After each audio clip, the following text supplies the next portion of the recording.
Our next speaker is Palani Mohan. And Palani and I have known each other for many years. It's great to see him and catch up again. We worked together at Getty Images for a while. And he looks younger now than he did a decade ago, which is slightly concerning. But Indian-born, Australian-raised, and now living here in Dubai with his family, Palani has been a professional photographer for over 30 years. His images are both thoughtful and timeless. His projects of The Last Rickshaw Wallahs and his book, Vanishing Giants, documenting the magical elephants of Asia, are among my personal favorites. His work is part of the collection of the National Portrait Gallery in London, and his images have been exhibited widely worldwide, including at Visa pour l'Image in Perpignan. Palani gives talks about photography around the world, including the TEDx series and at the Asia Society in Hong Kong and in New York, and now here. So please welcome my friend, Palani Mohan.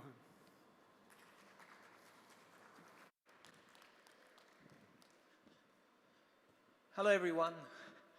I think you guys should all come downstairs to the front so you have a better view. It also makes me feel like there's a lot of people here. Well, thank you, Aidan, for all those kind words. You know, it's great that to see you also. Now, I'd like to take you all back to when I was young, when I was 13 years old. I was living in Australia. I was brought up in Sydney in Australia. And part of my school studies, I would be taken to the art gallery of New South Wales in Sydney. And now, if anyone of you have been to Sydney, you'll know this incredible building. It's a beautiful, tall, large sandstone building which has pillars, massive pillars to welcome you in.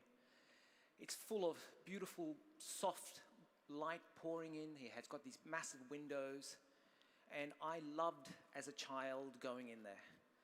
Not only because I liked the art, some of it I understood, but I loved going in there because it was a sense of peace and stillness. It was almost like going to a cathedral or a place of worship. So ever since I was 13 years old, I've been in there countless times. And let me try to explain to you what happens when I walk in. So there are these beautiful wooden doors that open up, and I would walk in, and I would turn left, and I would walk down this corridor. And there were two paintings hanging on the wall. They were about that big. And I've always used to notice these paintings. I never stopped, but I always noticed them. I looked at them, and I walked straight past. They were unremarkable paintings for me. There were so many other fantastic paintings in the gallery of large battle scenes that I would gravitate to and sit down and look at. So I have done this, as I said, countless times. Go to the Art Gallery of New South Wales. Go past these two paintings. Look at them and walk straight past. And something happened when I was about in my early 30s. I was in there once, and I walked past these paintings, and I stopped. I don't know why, but I stopped. And I looked at these paintings. And what I saw blew me away. I saw the colors of the Australian outback in there. I saw reds, greens, greys. Australia, if you've ever been to that place, has the most magical light anywhere in the world that I've been as a photographer.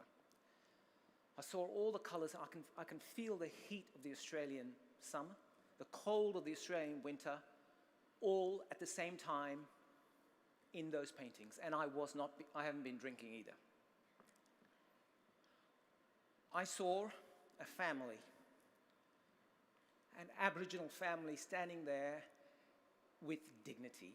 I saw a little white girl with a crumpled up white dress, and I saw a mother wearing a pink hat with tiny little flowers on them. So I stood there for many, many minutes, and that image had a profound emotional effect on me. Now, I was most confused by this because I've seen other paintings like that. I've been to the Australian outback, and I had a job with the Sydney Morning Herald when I was a photographer when I was 17 years old. So I've done countless trips to the bush. So I've seen those colors, but it was something about that I was totally moved by. Most importantly, it had a story to tell, and I wanted to know who these people were. Now, today's talk is about the birth of ideas. When I spoke to Simon, who called me up and said, you need to talk about something, and I just thought, well, I'd like to talk about this sort of weird concept about the birth of ideas. Where do ideas come from? And I think that those two Drysdale paintings, I have to tell you who painted them, which I forgot. It was one of Australia's greatest painters, Russell Drysdale, painted that. Now, that painting is called Shopping, and that was painted in 1957.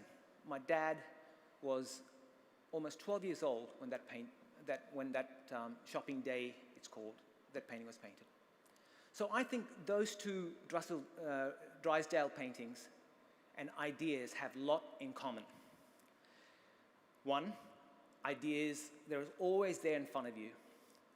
You just have to have the eyes and the patience, and you have to go through life's journeys to collect all the misery and sadness and all the joy and happiness and all the witnessing of life and witnessing of death. And I think once you collect all of those things, I think you could see what I was seeing within those images. And I think that's what those two paintings were waiting for me to do for years and decades went past. They were waiting for me to mature, not as a person so much, but mature in the way I look at the world. And I think ideas are very, very similar to that. Now, ideas are probably the most precious things that we have. You know, I believe that they are a gift from the gods. They're like little gold nuggets falling from the sky, especially for you to go and catch and make something of it. So every time when I go back to Sydney, I always go to the art gallery of New South Wales and I stand in front of those paintings, look at them for a long time and get inspired by it. Now, I'd like to talk to you about two projects that I've been working on recently in the last, 6 or 7 years. Both of them have become book projects. This one is about Hong Kong. Now, Hong Kong is a place that I lived for almost 10 years of my life. It's a place that I love more than probably any other place I've ever lived. I love it because it's got incredible energy in Hong Kong. The Chinese call it qi. And you can feel the energy of Hong Kong. And the story of Hong Kong really for me, and the story of the book, started off in my home, in my little studio that I used to have, which used to overlook the city of Hong Kong. And I would sit there and watch these incredible storm clouds and mist and rain and movement happen right down the valley below. And when I saw something magical, which was every day, I would grab my camera and my tripods or whatever, and I would run upstairs to the car park upstairs, and I would start taking photographs. No idea why I was taking it, what I was taking for. I just felt the need, a calling, crazy as this sounds, of taking images of clouds, of rain and mist, and the wind. And I would do these long exposures, and then I would never see them. Never see them. I would walk downstairs and I would put it in a hard drive, and there it sat. And this went on for about a year. Now I'd like to just briefly flick through some of the earliest images that I took, random images of Hong Kong.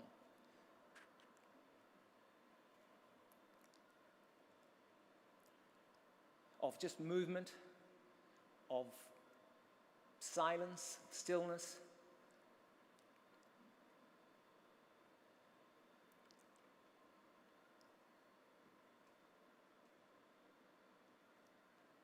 water. I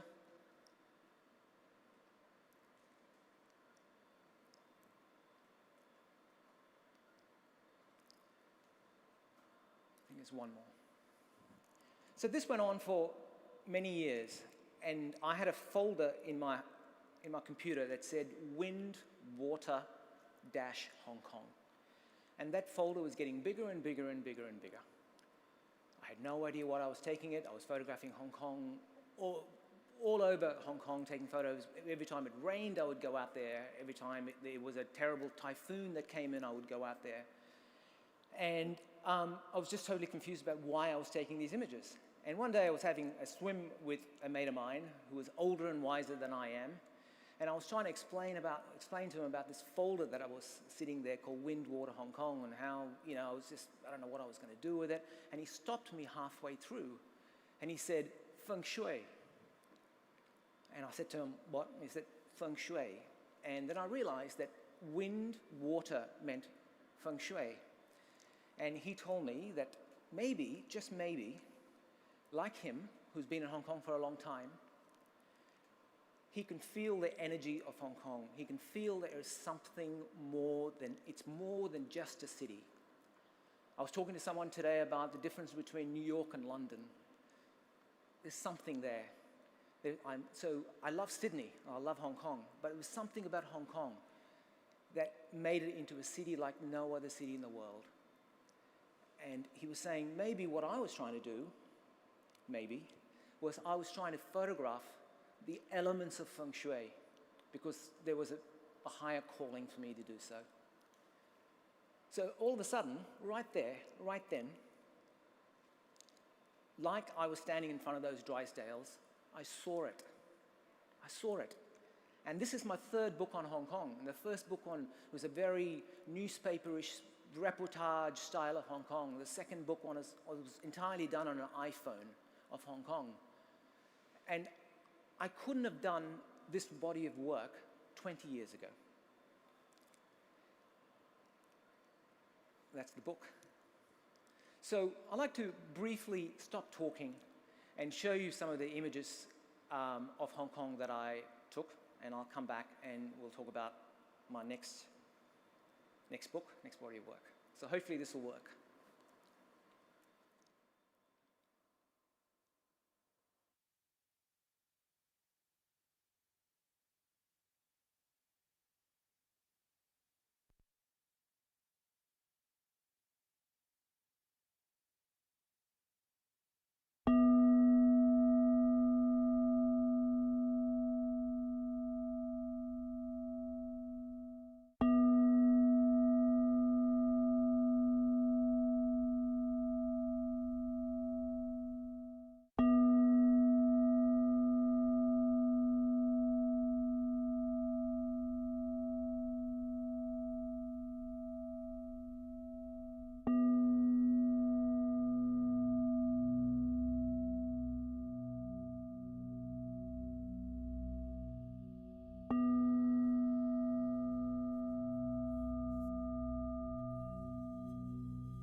So I remember when I was living in Hong Kong, which was not very long ago, I went out and did a bunch of schools, and I showed this to the schools, and when the light came out, all the kids were asleep. So this has happened more than a few times, actually. So hopefully none of you are asleep.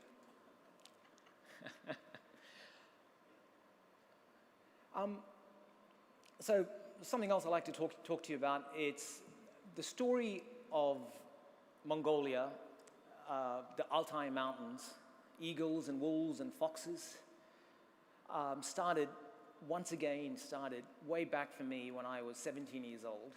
So I'd like to briefly tell you about it before I showed you more photographs.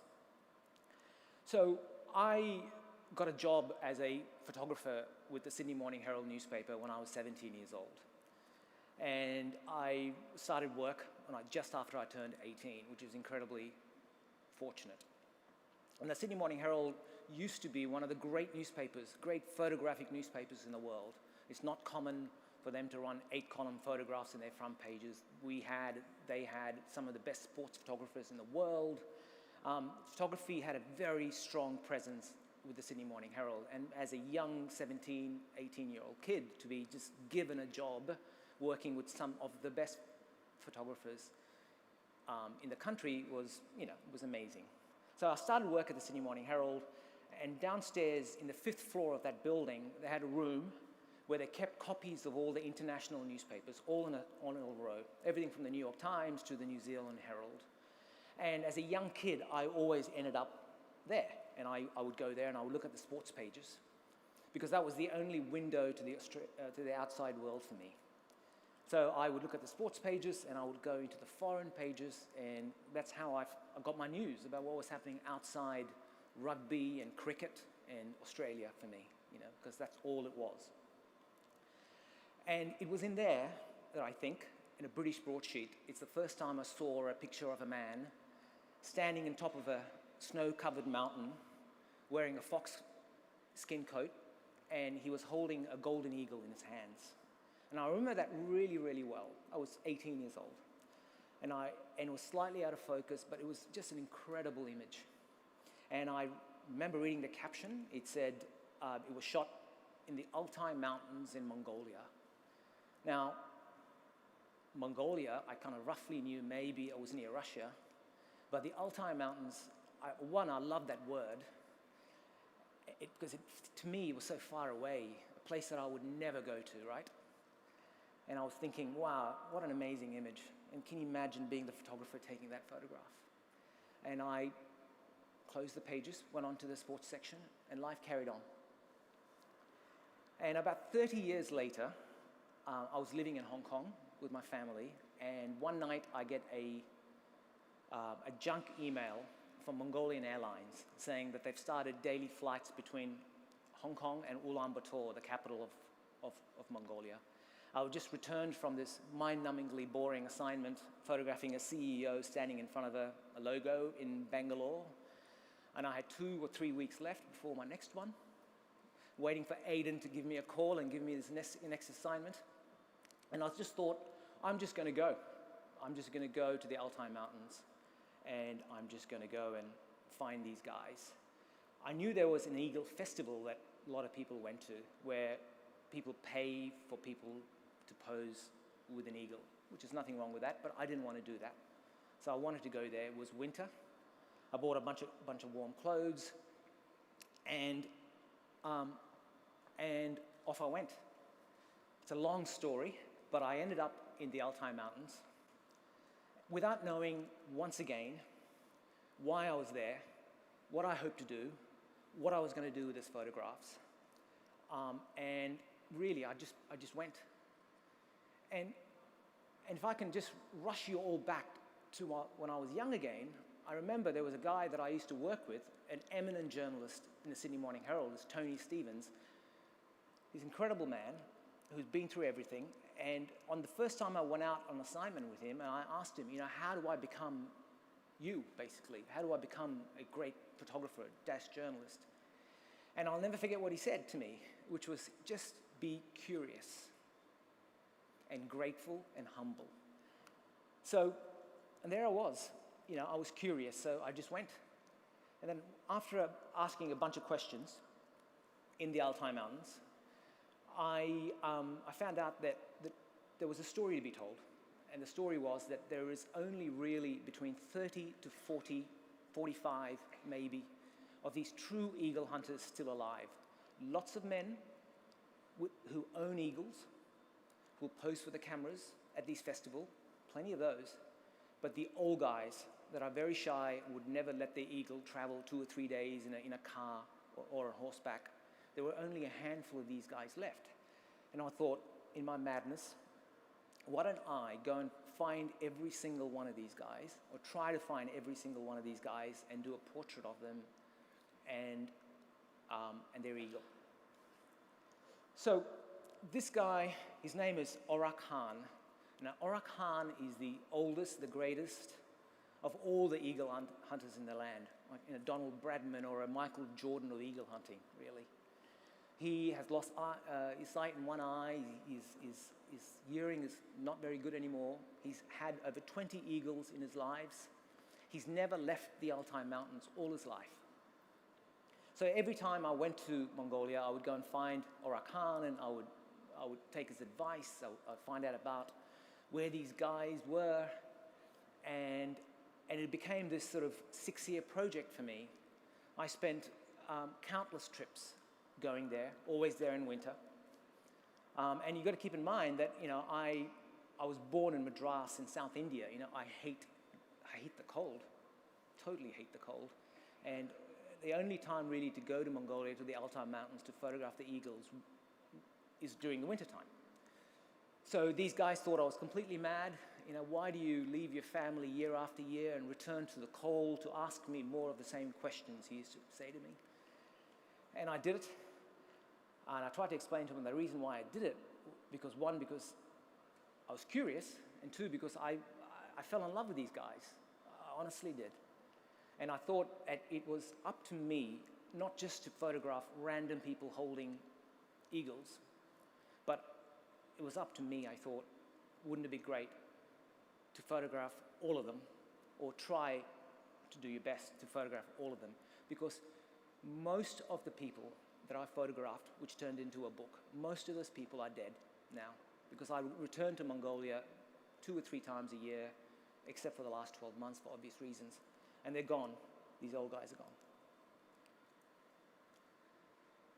So this is the book, and I like to stop talking again and show you another slideshow, which is about 6 minutes' time.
So that is a photograph of a cold black ancient rock on the edge of the Altai Mountains.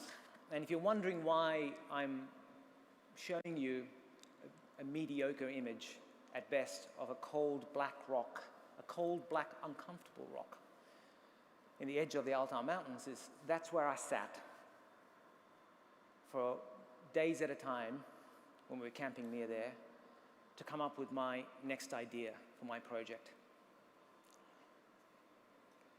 So I'd like to end my talk with this question that I have for myself and to anyone who cares to listen, really, is about where do ideas come from and when do they arrive and why do they arrive, and how your life experiences, all the things that you've been through in your life. As I said before, all the goodness and all the joy and all the sadness and all the life that you've seen, all the death you've seen, how that reshapes your ideas and molds it into something that only I could do, only you could do. And I think ideas are the most important things that we have, regardless if you are a young college student in Sydney or if you're a very well-established photographer or an artist in the world. I think they're the most precious things. And I've turned 50, and I think I can see very clearly how important they are, and it makes me revisit all the work that I've done before. It makes me grab books that I've put away and I haven't seen for 20 years in my parents' garage and re-look at them. And it's a magical feeling for me when I see something in an image that I've seen many, many times. I've seen that image 100 times, but I see something in it that I've never seen before. An image of a white horse standing in a frozen lake in northern Mongolia with his manes blowing in the wind somehow is magical to me. And I love, as I mature in age, that I take notice of these things. It makes me not only a slightly better photographer, but I think it makes me a better person, makes me more understanding towards other people's needs and other people's work. I don't dismiss art or other photographers quite so easily that I did when I was young. So hopefully that made some kind of sense. It's a privilege to be standing in front of you, and thank you very much, and have a good day.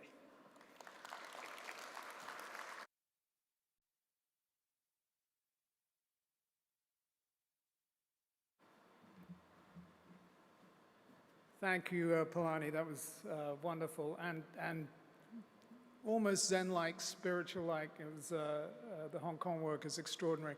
And if you haven't seen Palani's exhibition, please do. It is beautiful. It really is. So please come back and join us in about 20 minutes. Our next presentation is from Timothy Allen on the TAPSA Awards. So please come back and we'll see you soon. Thank you very much.